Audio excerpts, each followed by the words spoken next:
I'm going to show you the sixth match of 2018 WCS Leipzig tournament where Showtime played versus Serral. The current standing is as follows. Serral has 3 wins, Showtime has 2 wins, and it's a best of 7. So whoever wins 4 games is going to win the tournament itself. It's going to be played on Acid Plant, and here you can find out more about 2018 WCS Leipzig Championship, and it's pretty much the first of 4 events of 2018 WCS circuit. These are the main maps on which the game was played. That's the prize pool over here and the people that won the prize. These are nicknames representing the people and the races the people represent by playing those races. As you can see, there's a fine balance between Terran, Protoss and Zerg.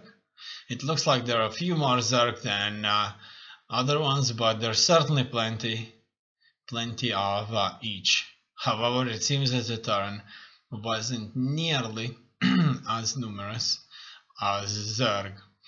In any case, this is the groups right here, so all of these players had to fight through these. Showtime and Serral had to play through these, and then they had to play through the round of 16, quarterfinals, semifinals, and the grand finals. So we're watching the last match of the grand finals.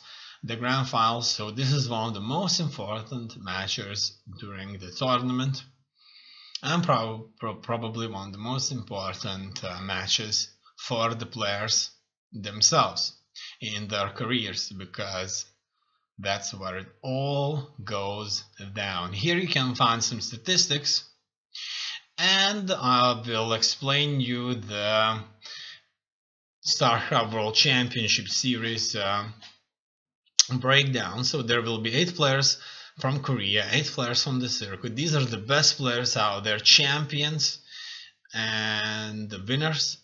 There's Global IEM Katowice with the prize pool of 250,000, GSL versus the World All-Star event.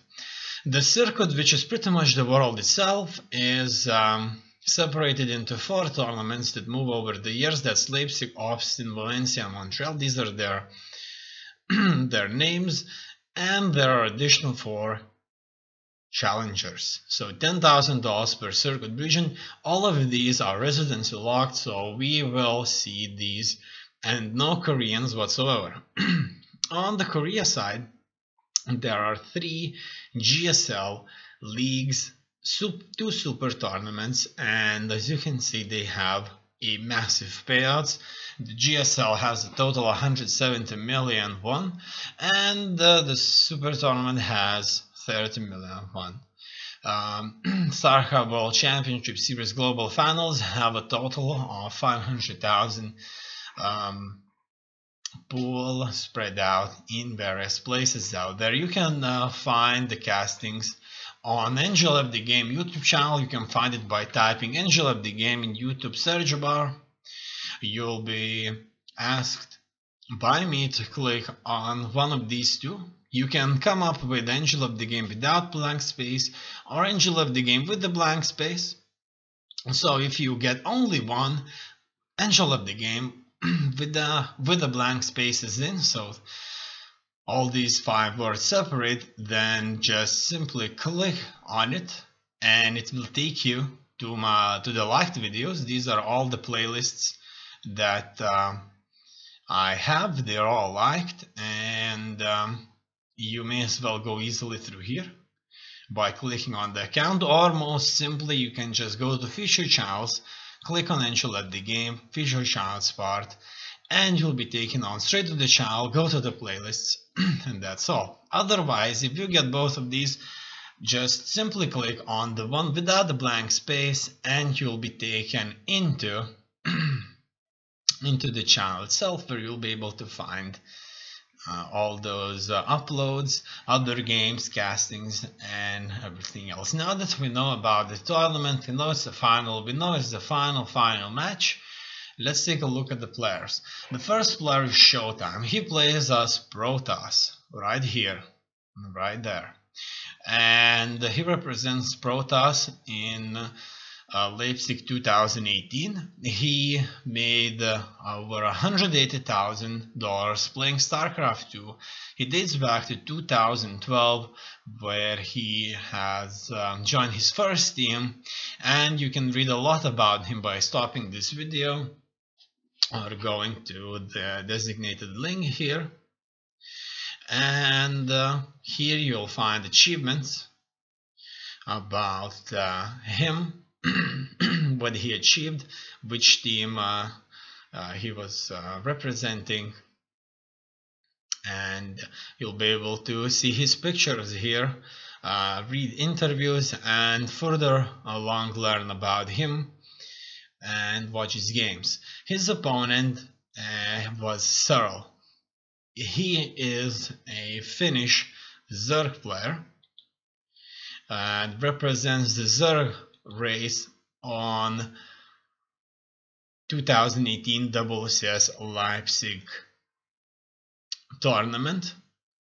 He has successfully earned or won more than $130,000 by playing StarCraft 2 and winning consistently various tournaments out there.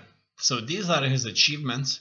As you can see, both players have been winning consistently and making a lot of money by doing that. That's his picture right here. Now we can go on to the odds and take a look what the professional analysts thought about Showtime versus Serral match, and it seems that Showtime was going with 2.2 decimal odds versus Serral 1.61. The Serral was the favorite, and he won with a victory of 4-2 in the series best of 7. This is the most up-to-date picture of these two players, and this is how they look during the tournament. Grand Finals, best of 7, Serral versus Showtime. This was Leipzig event, StarCraft 2 World Championship Series circuit. And now we'll be moving on to the match. I'm going to load it from my replay screen. Serral versus Showtime Acid Plant. That's the map in which both of these players played. I'm not sure if these are their original decals, but it probably isn't. In any way, you can find quite a few player decals out there in StarCraft 2. So the game begins with a regular hotkeying, so all players need to hotkey their locations at first. And I'm going to move on to Showtime. This time I'm going to show you Showtime play. It's best if I move this from the very beginning. And we'll take a look. So Showtime tends to queue up a hell of a lot of bases at the very beginning. However, this time he decides to queue up his main and additional 3, which is certainly quite unusual because he tends to queue up the entire line more often than not.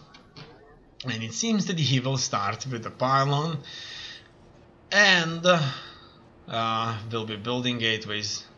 Okay, so this is exactly what I was expecting. He just queued up additional 2 bases, and this means he is going to expand on all top bases out there, so he wants to expand on at least additional 5. And he starts his game with a wall off over his second base here. In the last couple of times he played on 1, he relied on an army consisting of large number of Immortals, relatively large number of Archons, so let's say 5 or 6, and approximately 6-7 High Templar, The entire army was supported by a couple of phoenixes or a couple of oracles, and this has proved to be simply devastating for the Zerg play that mostly went for a Hydra Lurker and wasn't even playing that much Roach. Normally Serral tends to try and jump through the Roach. The last match he wasn't even building a Roach farm, and he moved on to Hydra play, and Hydras got just simply massacred by the storms. Obviously the Roaches may not be that much better at surviving that. In any case, 2 gases go down, additional Nexus for Showtime, the Wall-Off begins with Cybernetics Core and the Gateway. It looks like no cheese, no early aggression will take place here. At the same time, Showtime is walling himself off north of its main mineral line so that all those links wouldn't be able to go around it. And it looks like the scouting probe will try to run away, and he will run away for as long as there's no Zergling speed, and he's moving just forward, not making any sharp turns to slow himself down. If we look at the unit table, we'll see that there's only one adept. Could you believe that it's 3 minutes and absolutely no troops are being made in mass? There's only one single adept, so just like hidden, a very well carefully hidden batch of links would GG this game so fast you wouldn't be able to count 20. However, in this case, both players, just as they normally did, have decided to go for a very safe, no cheese, macro based. Let's build at least 2 bases, preferably 3, very quickly, and just test each other with Ling run bys that do not achieve anything, or Oracle plays that kill just a few drones. Obviously, Oracle play for a Protoss is a must, because it very effectively fights against Lings and does at least some damage. Now this queen there was positioned so perfectly that the Protoss just was taking his entire shield damage even before it reached the Spore Crawler, and Spore Crawler was just a couple of shots away from destroying that Oracle. However, Showtime is consistently trying to keep that Oracle alive. Here we see that he is gonna go for High Templar play, relies quite heavily on Adepts, and is already circling towards his third base right here. So he is moving for a quite good, quite quick 4 minutes 50 seconds Nexus, third Nexus, and the Zerg player has only 4 links at this time. He moved in with 6 links, so at this point, besides a bunch of queens that would just protect the hives, the Zerg player has absolutely 0. So both of these players are not relying on aggression at all, and just try to stack themselves up. Here we see that Zerg is making a lot more money, at least 600 minerals more. Then it looks like, surprisingly enough, the Zerg just got supply blocked, and the Protoss is moving on to the offensive. It looks like that was a very weakly defended hive. However, Zerg has a lot of roaches here, and he's baiting all those units to go after them. You see, they're relatively fast, so they can run and shoot, not engage. In this way they get many free or extra hits that are simply devastating for the Protoss, because Protoss then takes a sort of a unnecessary damage, and that's what you get when you fight against players who micro their units, who fight perfectly using unit speed. And as you may know already, if a unit is much faster, he will be able to run and shoot, and the slower units will simply won't catch up with the faster units. Here we saw a drop that lasted only for a couple of seconds, a couple of Archons, and another offensive by the Zerg. But this time, as you can see, those Archons are going to rip those Zerg units apart. Now that was like a super drop play. It was absolutely incredible. Slow Archons will be super fast if they are going to be effectively dropped consistently without stop forward. Now here we saw a recall, however those Archons are nowhere to be seen, and these roaches are everywhere. You could lose your breath. They're in all three bases killing those pros. However, they are being evacuated, so the income here certainly dropped by quite a bit. However, surprisingly enough, the roaches are being wiped out. Many pros have been lost by this time, and they have to be sent to fight. They have to be sent to mine, not fight. Yeah, that was a lot of pros that gone down. However, more are being built, so this attack has proved to be very effective, and these roaches certainly played their part.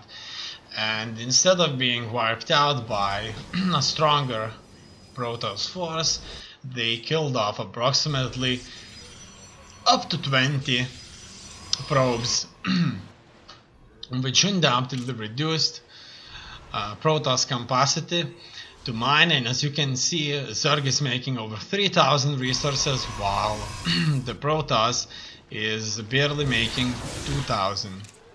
And this will certainly play a huge part if that lasts for more than a couple of minutes, because then the Zerg will have a resource surplus of more than a few thousand, and that's really bad for the Protoss. A lot less units here on Overlords are being sniped away with that. It looks like there's not going to be any drops here, and this army of Protoss is in very short number. He relies on a few Immortals, a few Archons, a few Zealots, and a few High Templar units. More Zealots are being spawned in, so that's a proper nice early game. And Protoss is trying to play early game with late game units, I would say. So he in turn has no more than 15 units in total. That consists of like 5 Immortals, 5 Archons, 5 High Templar, but he just simply gets outnumbered and cut off, just as it's happening now. Lurkers with a bunch of units are fighting his main force, while the roaches are trying to get into his second base. In any case, the Observer and consistent storms, supported by a large number of Zealots, is making a push, and it looks like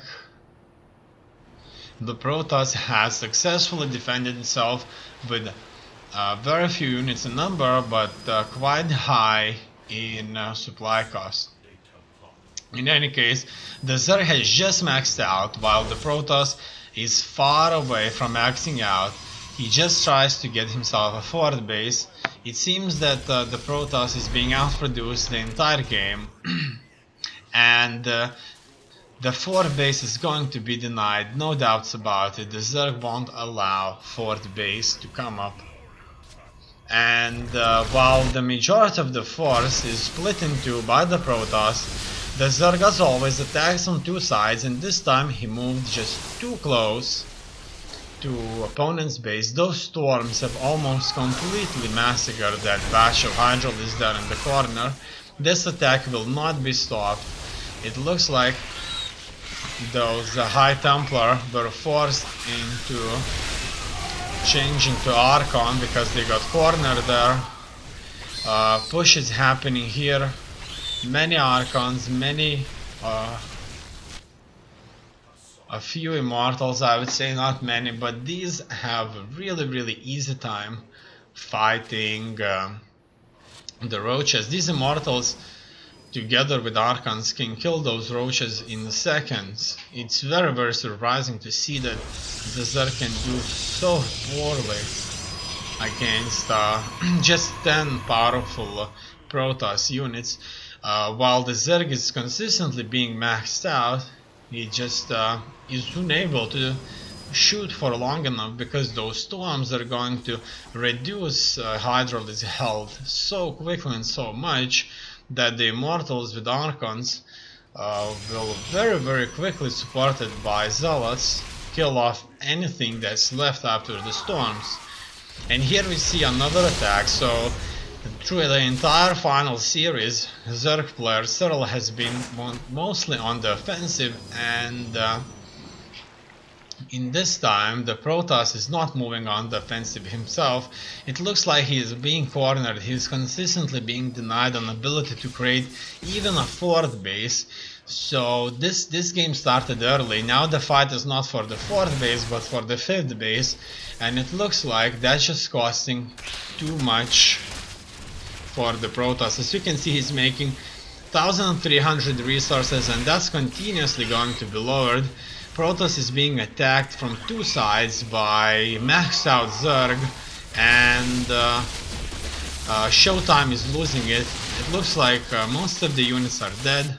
The Zerg is almost maxed out, and Showtime decided to GG out, leaving Serral the champion of Leipzig 2018 and taking the money for the second place.